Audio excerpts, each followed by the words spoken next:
What's happening, everyone? We're back today with another video.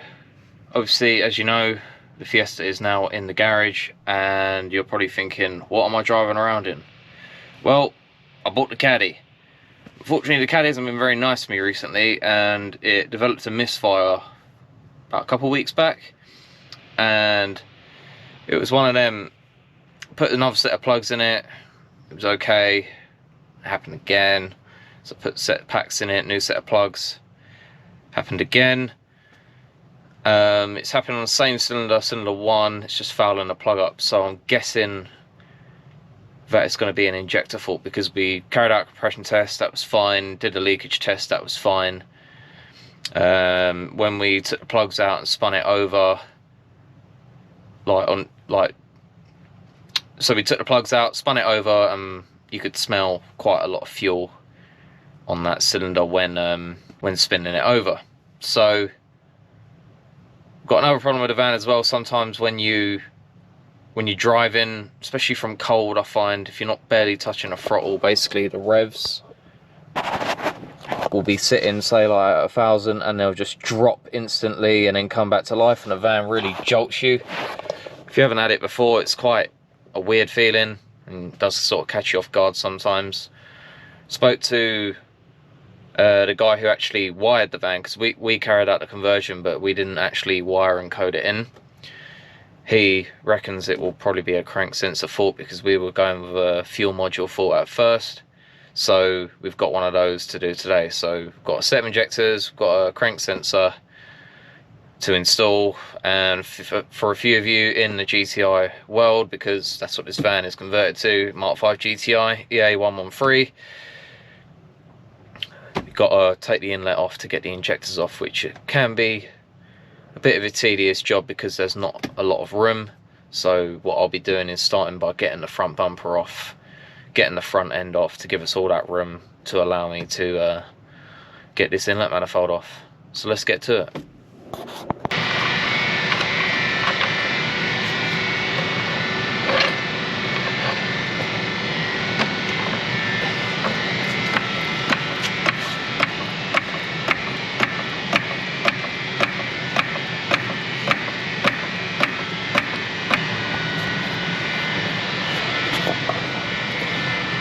Okay, so first of all we're going to get this bumper off. As you can see there is a screw holding the bumper in here. Got a couple arch liner screws, and then we have a couple here, here and here, and then what we'll do is we'll do the same for the other side, and hopefully the bumper will just come clean off.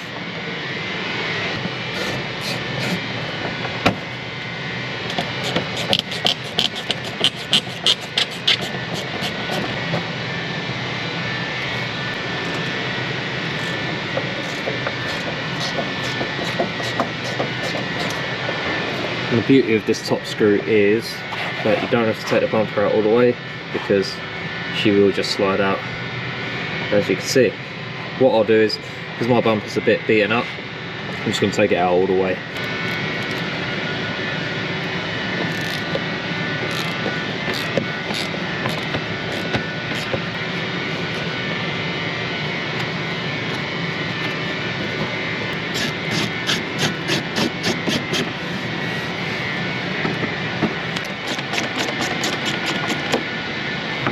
Side,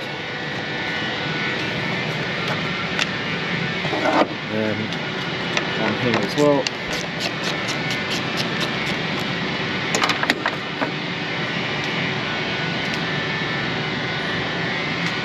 And it's the same for these ones here too.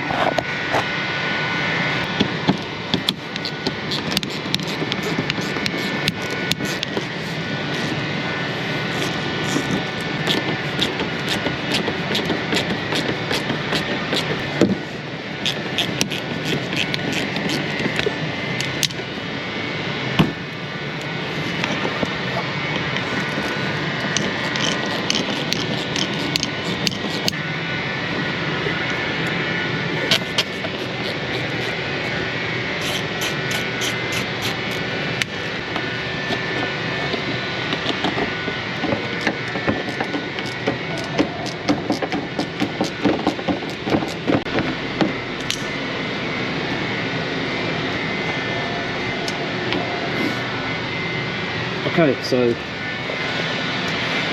that's all the that's all the bolts out. So let's hopefully get this front bumper off.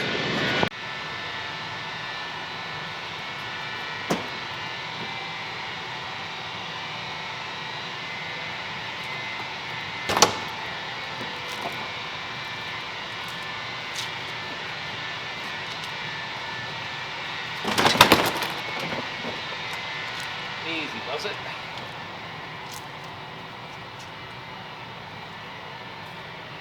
What we're now going to do is disconnect all the hoses for the radiator and intercooler, and then unbolt this front panel. Okay, so we're just going to start for this boost pipe here. I've got my socket on it ready to go.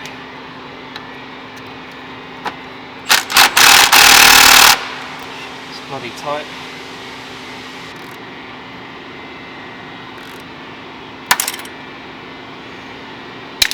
Oh well.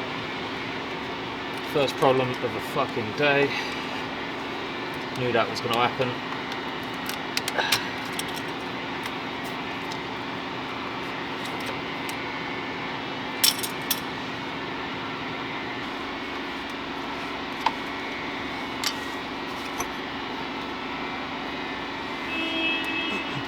Okay, now you can see the pipes off.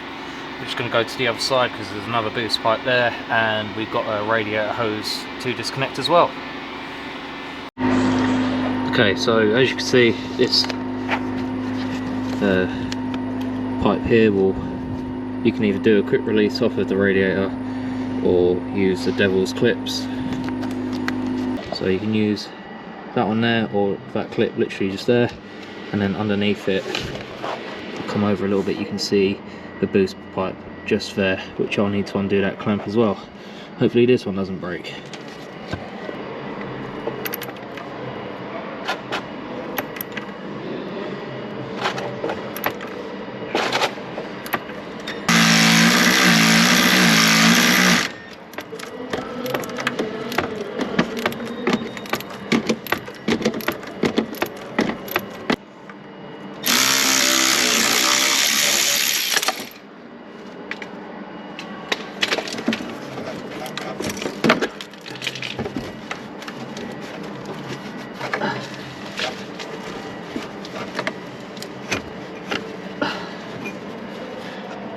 Okay, after that painful attempt of using my battery ratchet, that's now off.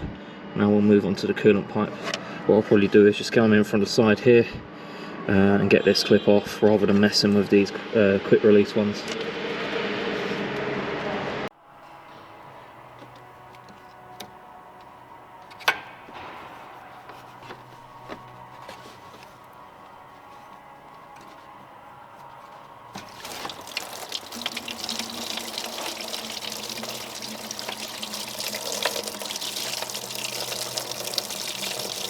Okay, we'll leave that to drain for about 5 minutes or so, and we'll get on to the next step. Okay, so we've got obviously the two inlet cooler pipes off and the bottom radiator pipe off, so we just now need to get this top one off.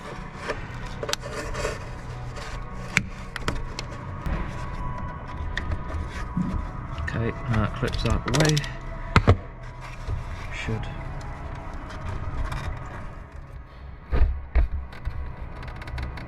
Okay.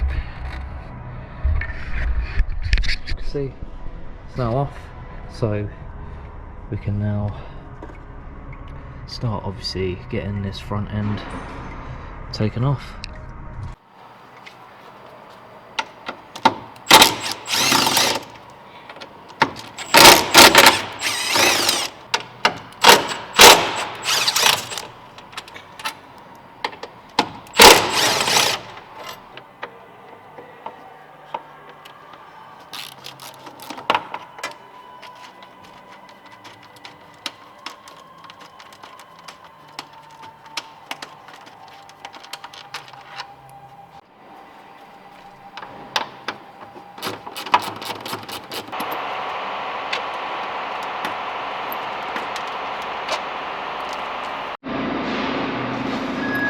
To get this switch off here, use a little precision screwdriver on these clips because they are annoying. just gets it straight out. We have our ambient temp sensor. Again, just get your screwdriver in.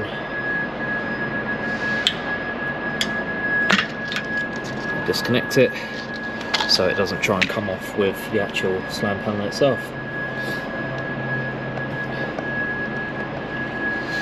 Now the only thing left to do is disconnect this bonnet cable and obviously a little bolt there for the air intake shield, and then it will just be your 4 bolts either side. So 2 there, 2 there. Same with this side as well. So we'll just get all that undone, and hopefully we should just be able to pull this front end straight off.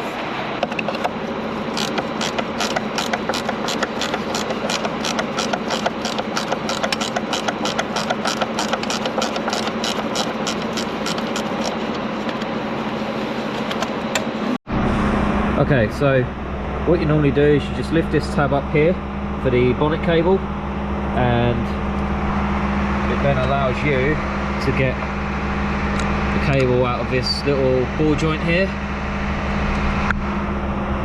Just be careful because they do break. And we just got this bolt here, which we'll just get out,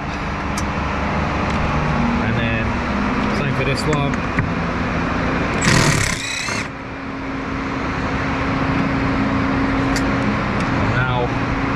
Just have our 4 bolts here and she should come off.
Okay, that's a little bit more of a pain in the arse than what I thought. I've disconnected the fan plug, which is just literally about there.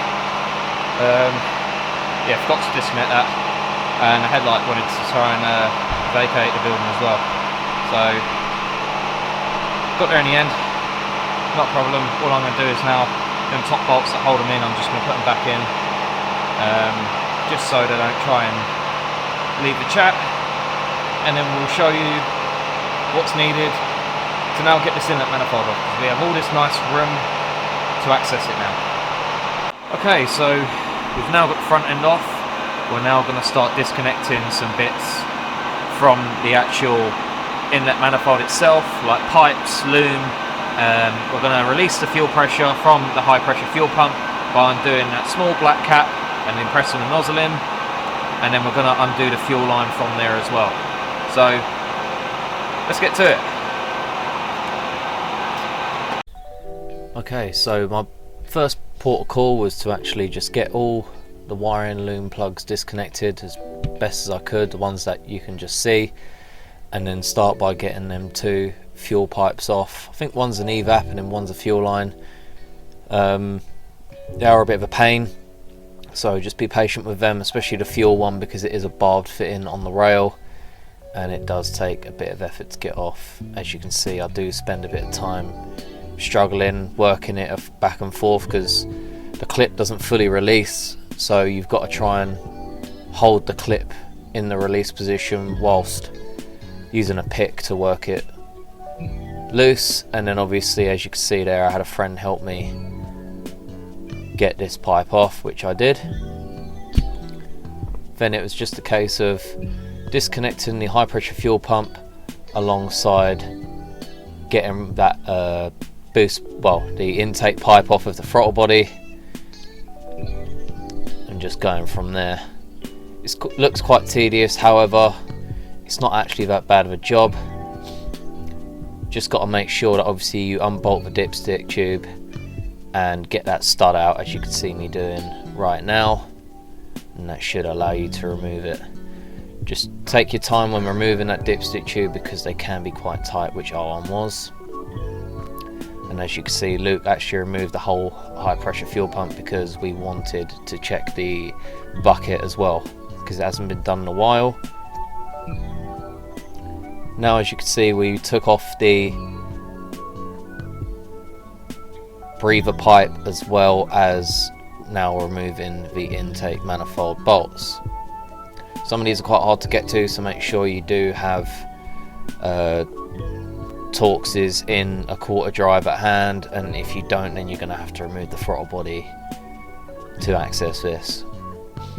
There is also a 13mm nut that holds a bracket on to support the inlet manifold as well, so just take note of that. And there is a spline socket that obviously will go onto the block, so I advise moving them as well. As you can see now, we're making some progress, and Luke is now removing the intake manifold. Okay, so as you can see, we've got the inlet manifold off now. A little bit of advice, obviously all the top stuff's quite nice to do, however you will have two little 10mm studs to take it off, and the rest are T30s, and there is a little bracket that sits in here with a spline bolt, as you can see. I'd definitely recommend taking out the dipstick tube, which literally just pops off, and then there is a 13mm nut that goes on the bottom of the manifold,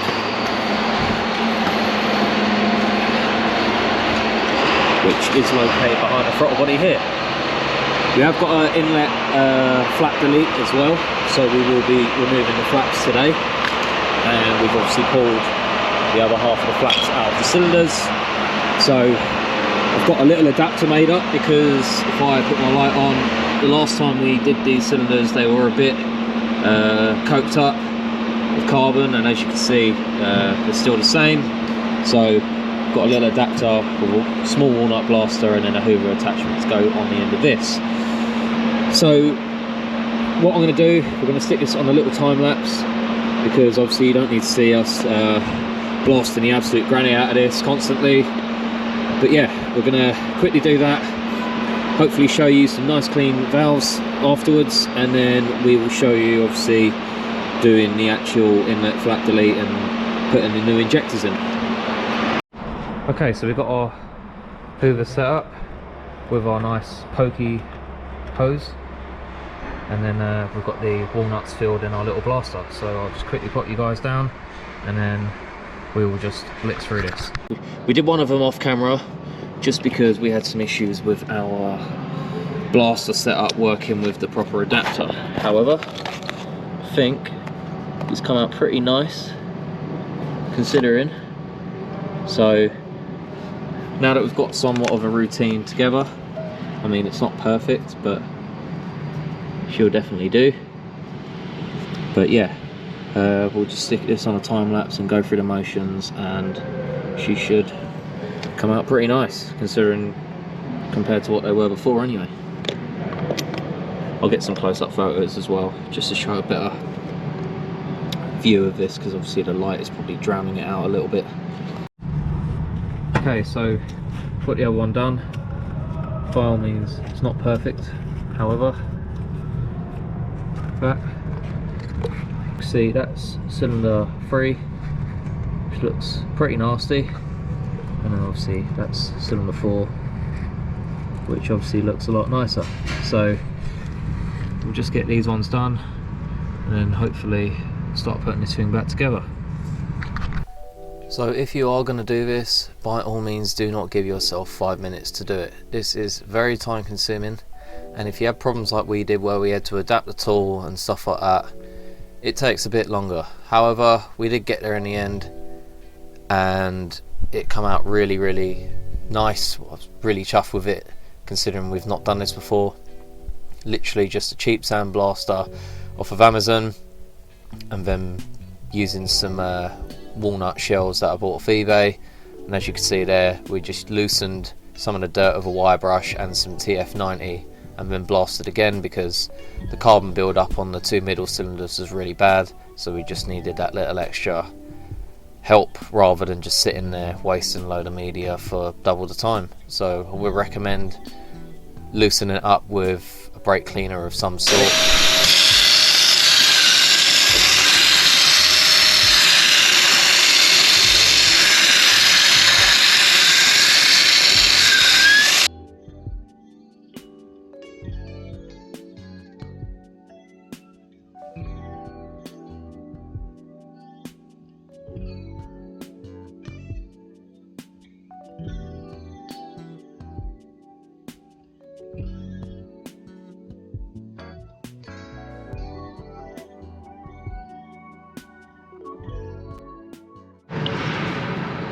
Okay, so ports are all done, they're ready to go.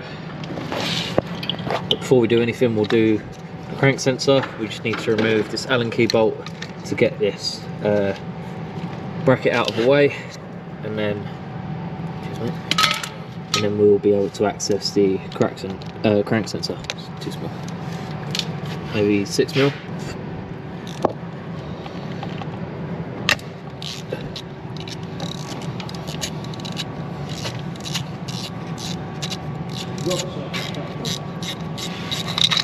Sorry? Yeah, it's in my second drawer. Okay, now you can see the sensor itself, which looks like a 10mm bolt, or you can use an Allen key in the middle. So we'll just quickly get that out.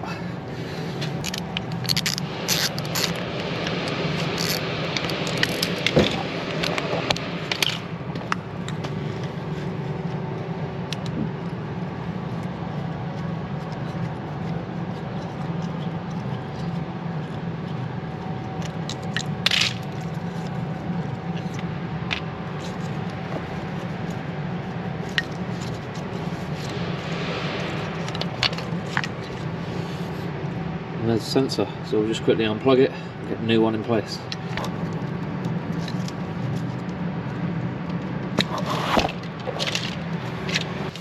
Okay, here's the new one. So we will now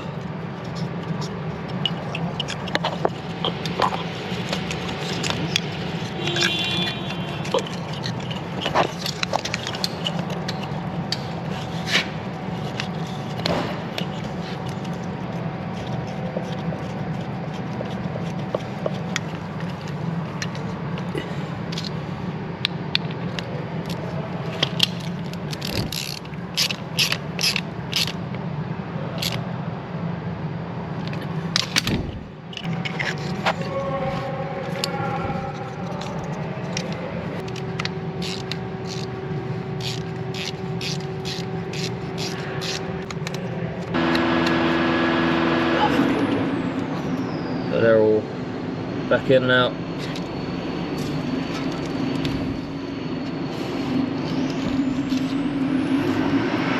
Not too bad. I'm just going to give the area a bit of a clean, because obviously we've got some walnut shells chilling around. So yeah, I'll just give it a clean and we will start putting this back together. Okay, so we've now got obviously the flaps in the head, or whatever you want to call them, runner flaps, and we're now going to fit the new injectors. So Luke's spent some time putting the clips and the baskets back on. These ones have got stainless steel filters in them with the graphite seals at the end.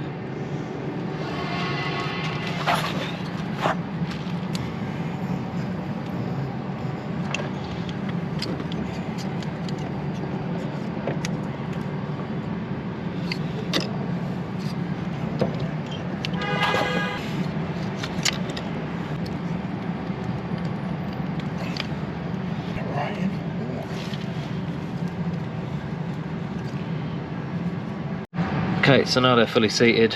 After a bit of persuasion on each one, they are quite a tight fit. So we can now just start plugging these back in.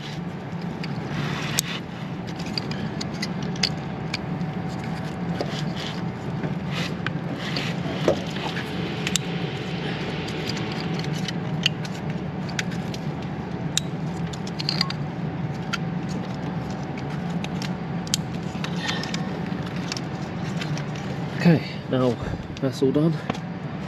Let's get this inlet manifold back on. Okay, so we're now just getting this manifold lined up. It was a bit of a pain to begin with because the wiring loom needs to click in from underneath, so bear that in mind, and the gasket kept trying to fall off, as you just saw. However, we got it lined up, we're now starting to get it bolted in. All I'll say is, once you have bolted it all up and it's ready to go, be sure to put that bracket with the spline bolt back in, because you will struggle. Obviously followed by the dipstick tube and stuff like that. I went a bit round the houses with it, and as you can see, Luke is absolutely churning into this on the right hand side. He's already put the fuel pump back in, all the breather pipes. So yeah, he's obviously a lot more experienced on the TFSI than what I am. I'm still quite new to this world, I'm not afraid to say it. And not only that as well, where I'd been on the van most of the day, I was starting to get a bit tired now, whereas stuff didn't work. I weren't too pleased, so I just wanted to get in this thing and just drive home. If I'm honest with you, it was a really cold day. But yeah, it's basically just a reverse order fit. There's nothing I can really say any different. Just try and be as methodical as you can about it, and you should be okay. The one thing that I will say was a bit annoying was this dipstick tube. It took an absolute age to put back on. Where we replaced it in the past, it was still obviously quite a tight fit, because I've never really had a VW one give me this much ag. So just bear that in mind as well. But eventually we got there in the end. As you can see, I'm bolting it back up, and now bolting up the intake pipe as well. So starting to make some headway on the actual van itself. Now obviously, as you can see, there's not really much left. It's just a case of probably getting that front end back on. Before I do that though, you can see I'm giving it a quick air blow off, because of obviously all the walnut shells that we've been blasting was just covered literally the whole area of the van. What I would say as well, if you're going to do this front end, just get a friend to help you, because I was absolutely crying out for a hand with this. It was so heavy, but as you can see, I managed to get it done. And unfortunately you don't see the van go fully back together because the camera's battery died to top up the day. So it is what it is, unfortunately, but you get the gist. If you got this far, then I'm sure you know how to put a bumper back on. Okay, so it's been about a week now. Luckily the caddy is working okay. It seems happy. Took it to Brands literally the day after we fixed the thing, so that was the ultimate test. And yeah, it's been driving fine ever since. Been able to hit some boost in it. It's been great. So really happy with the end result. Did cost quite a bit. Obviously, those of you who know in the TFSI world, if you're buying injectors brand new with the upgrades, it's far from cheap. All I'll probably say is don't put some cheap fuel in it, because I think that's what caused my other ones to go bad. So yeah, lessons learned. We move forward, and I hope you guys enjoyed today's video. It was a bit of a long one, and sorry for that. However, as you can see, it's not a 5-minute process, and we learnt some things along the way. So anyways guys, if you did enjoy today's video, please be sure to like, comment and subscribe, and I'll catch you in the next one.